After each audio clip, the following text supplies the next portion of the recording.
How to attract customers and clients. Number one, you need to identify who your customers and clients are. Do you know what age group they are? Do you know what social status they're in? Do they own a home? Are they renters? Are they 18 to 25? Are they 50 to 60? Need to identify who your target audience is. The second thing you need to do is do some competitor research. Look to see who your competitors are, how they are marketing.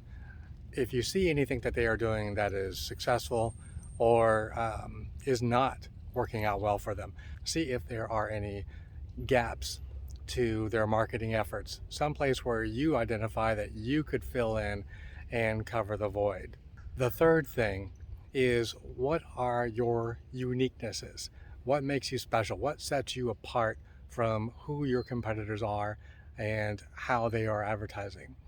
Look for those areas and then take those three elements and put them together in a very creative way, a way that is specific to who you are, what your brand is, who your target audience is, and wrap that together. Those are the three primary ways to attract customers and clients.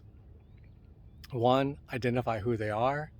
Two, look at your competition, scout what they're doing. And number three, really identify what it is that makes you different.